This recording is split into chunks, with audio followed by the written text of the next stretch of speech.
Job कर म्हणून मी बी-पी-एड केलं आणि शिक्षक म्हणून केलं. माझ्या एवढ्या मोठ्या आलेल्या संकटावर माझं एवढं चांगलं जीवन, एवढं भारी आवाज असताना मी अशा तऱ्हेने माझी ट्रॅजेडी झाली. परंतु एक चिकाटी आणि जिद्द असल्यामुळे मी परत परत त्याच्यावर यशस्वीपणे मात केली.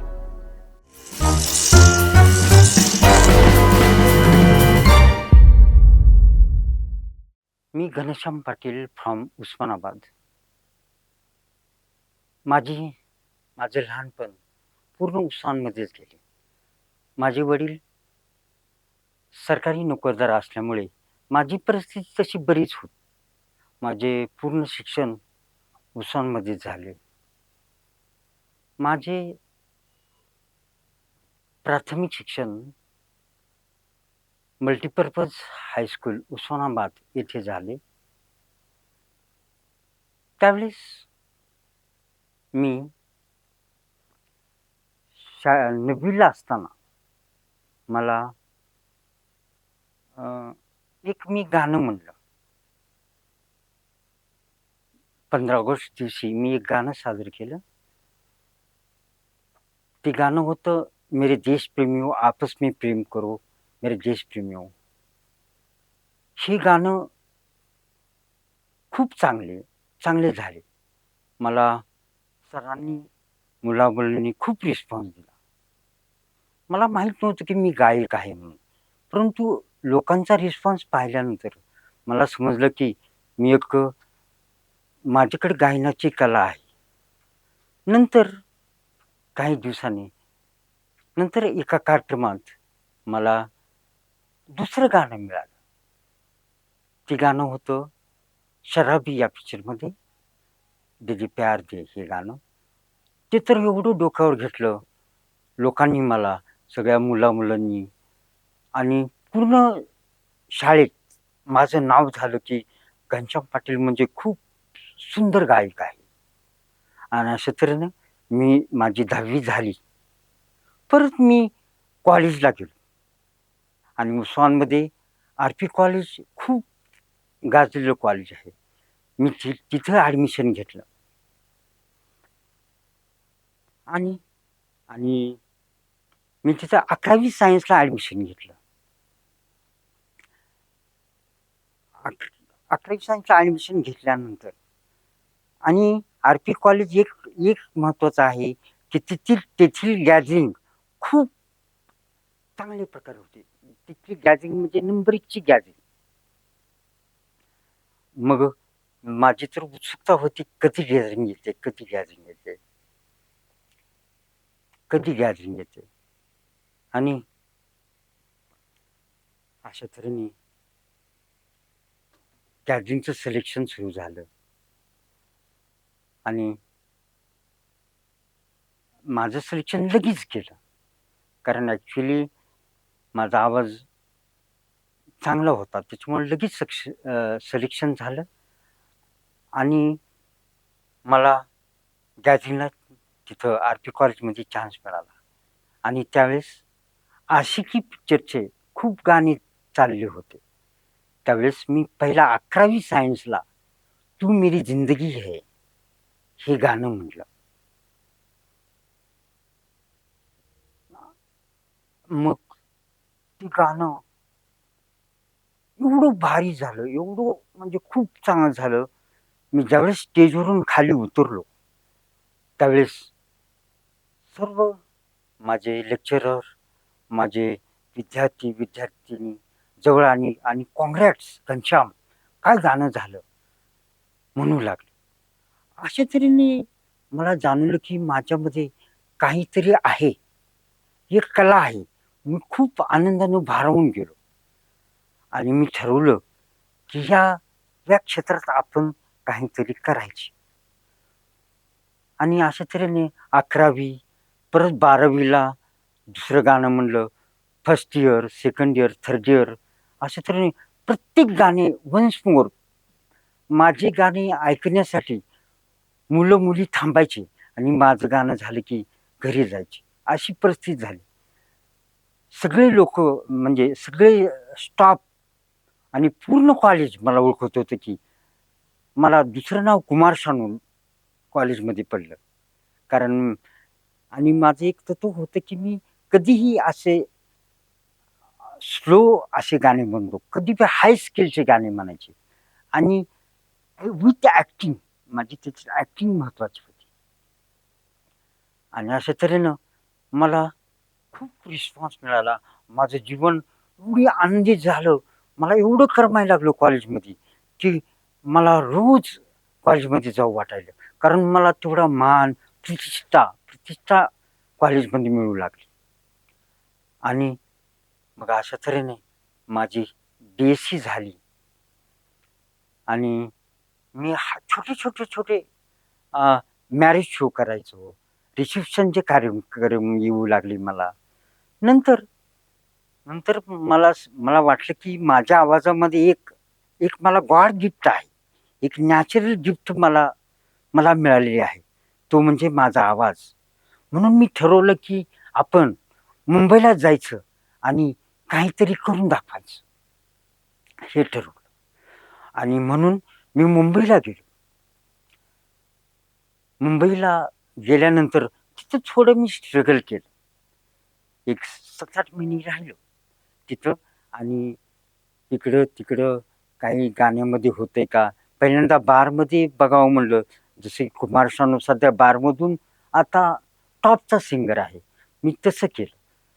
परंतु काही लिंक लागली नाही. मुंबईला काही लिंक लागली नाही आणि मी कंटाळून 6 महिने मुंबईत राहिलो. परंतु कंटाळून मी अखेर म्हणलं उस्मानाबादला परत आलो. मग उस्मानाबादमध्ये आल्यानंतर परत मी काय केलं, बी-पी-एड केलं आणि बी-एससी बी-पी-एड केलं आणि नंतर मी एका शाळेत जॉब केला. शाळेत जॉब सुरू केला. 5 वर्ष मी काढले तिथं. 5 वर्ष कंटिन्यू काढले. डोनेशन भरून जॉब केला. परंतु आणि साईडला इकडं मी गाणी पण म्हणायचो. इकडं छोटे-छोटे, बारके-बारके असे कार्यक्रम करायचे. आणि साईडला ट्युशन घ्यायचे. इंग्लिश माझं चांगलं होतं. त्याच्यामुळं मी इंग्लिशच्या ट्युशन सुरू केल्या. आणि अशा तऱ्हेनं माझं माझं म्हणजे चालू झालं. परंतु शाळेमध्ये माझं पगार झाली नाही. मला म्हणजे खूप वेळ लागायला लागला आणि थोड्या राजकारणामुळे प्रत्येक शाळेचं राजकारण असतं शिक्षकामध्ये. मी रिजेक्ट केला. मी नोकरी सोडली. मग फक्त ट्युशनवर लक्ष दिलं. परंतु परंतु मला जास्त ओढ होती गाण्याकडे. मी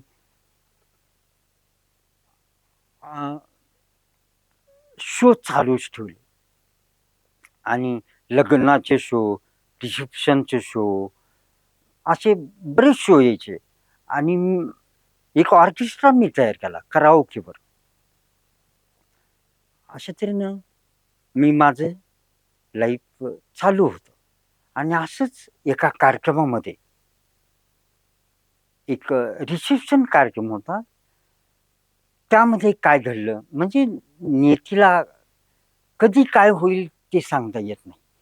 मी तर खूप खुशीत होतो.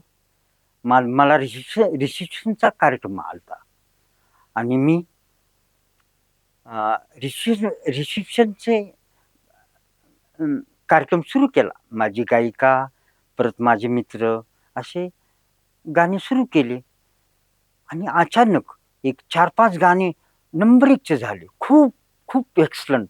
सगळे तारीफ करू लागले. रिसेप्शन चालू होतं खाली. चांगले लोकं जेवू लागले होते आणि एकदम एक हाय स्किलचं गाणं घेतलं. ते म्हणजे कब तू कब तक चुप रहूंगी मधलं मितवा भूल न जाना हे गाणं घेतलं. हे गाणं घेतल्यानंतर अशी सुरुवात केली. असा उंच पट्टी स्केल घेतला. नंतर मला जाणवलं की माझ्या ह्या साईड राईट साईडला घाम येऊ लागला. एवढे 4-5 गाणे चांगले झाले आणि एकदम 6व्या गाण्याला एका साईडला सगळा घाम येऊ लागला. मला काही समजेना. मित्र म्हणाले की अरे म्हण की गाणं. अरे पूर्ण साईड एक साईड कार्यक्रम चालू असताना सगळे चालू आनंदात लोक आणि माझी स्टेजवर अशी परिस्थिती. आणि अशा तऱ्हेनं मी खाली बसलो गाणं म्हणता म्हणता. आणि तेव्हा मला खूप ट्रॅजेडी माझी झाली आणि त्या ठिकाणी माझं राईट साईड पॅरालिसिस पॅरालिसिस झाला. आणि मला काय सुचना, लगेच कार्यक्रम बंद केला आणि मला माझ्या मित्रवानी ॲडमिट केलं. म्हणजे बघा की एवढा आनंदी माणूस कधी काय होईल ते सांगता येत नाही. मी एवढा मान असताना मी अखेर हारलो आणि मला एवढं दुःख झालं की आता लाईफ कसं जगावं. कारण एक साईड गेली, चालायला येत नव्हतं, हात हालत नव्हता. मी बसून कसं लाईफ जावं ही मला काळजी पडू लागली. परंतु मग मित्र काहींनी साथ दिली. काही दिवस आले, काही दिवस बघून गेले, परंतु माझे 1-2 वर्ष असे चालले. मित्र बी कंटाळले. परत येणं बंद केलं त्यांनी. म्हणले आता घनश्यामचं काही नीट व्हायचं नाही असं वाटायले. मग तरी मला मला भीती वाटायली की माझा आवाज एवढा आवाज देवानं दिलेला आहे का नाही. मला ही भीती बसली. मग तरी एक वर्षानंतर मी व्यायाम सुरुवात केला. कठोर व्यायाम सुरुवात केला. मी सोलापूरला ट्रीटमेंट घेतली. परत व्यायाम. परंतु हा रोग असा आहे की या रोगामध्ये तो माणूस वाचू शकत नाही आणि जगू शकत नाही. एक मेलेला टाईप असतो. फक्त बघतो तो, परंतु तो काय करू शकत नाही. अशी माझी परिस्थिती. म्हणजे धड मरू देत नाही आणि जगू देत नाही अशी माझी हालत झाली. अंथरुणावर खिळून पडलो. आता मित्र पण कमी झाले, परंतु काही मित्रांनी साथ दिली. त्यांची नावं मी घेईन शेवटला. तर काही मित्रांनी साथ दिली आणि मग मी थोडा आवाज बघितला की आपल्या आवाजाला काय झालंय का. 1 वर्षानंतर मी थोडी प्रॅक्टिस करू लागलो घरी. परंतु एक सुदैव माझं की माझा आवाज पहिला जसा होता तसाच होता. मी थोडे हाय स्किलची गाणी म्हणली, काहीच नाही प्रॉब्लेम. मी खूप आनंदी झालो की आपण आता व्यायाम करायचा आणि आणि या संकटावर मात करायची. एवढं मोठ्या संकटावर आपण मात करायची आणि आवाजावरच आपण आणखी लक्ष केंद्रित करून आपण मी मग घरी कराओकेवर प्रॅक्टिस करायचो. रोज गाणी तयार करायचो. रोज एखादं गाणी. माझे आता 100 गाणी कराओकेवर गाणी आहेत. नंबर 1चे गाणी म्हणले मी. रोज एक गाणं मी घरी तयार करतो. अशा तऱ्हेनं मग परत मला मी ऑनलाईन सिंगिंगमध्ये पण भाग घेऊ लागलो. परत ऑनलाईन सिंगिंगमध्ये तर काही मी प्रत्येक ठिकाणी ग्रँड फायनलला जातो. प्रत्येक ठिकाणी ग्रँड फायनल.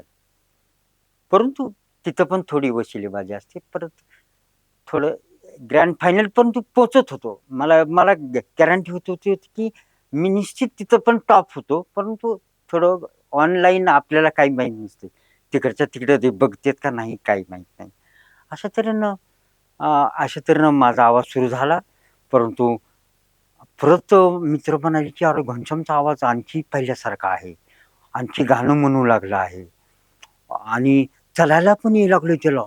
आणि आत्ता मी रोज रोज 1-2 किलोमीटर सकाळी फिरतो आणि व्यायाम सकाळी 2 तास, रात्री 2 तास करतो आणि अशा तऱ्हेनं मी माझ्या स्वतःला फिट केलं आणि आणि परत मी माझं आयुष्य पूर्ववत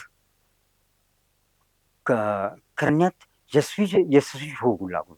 अशा तऱ्हेने मला बऱ्याच मित्रांनी मदत केली. फॉर एक्झाम्पल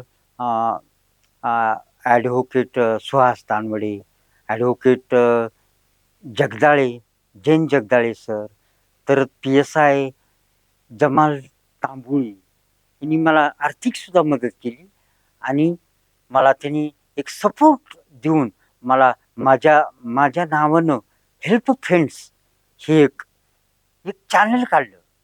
हेल्प फ्रेंड्स आणि माझ्या नावावरच आणि पूर्ण उस्मानमध्ये ते आता चॅनल आहे आणि बरेच जण त्या चॅनलवर माझे मित्र आहेत.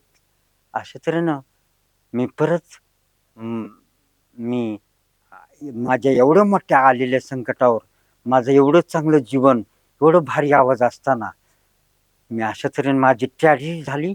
परंतु एक चिकाटी आणि जिद्द असल्यामुळे मी परत ह्याच्यावर यशस्वीपणे मात केली.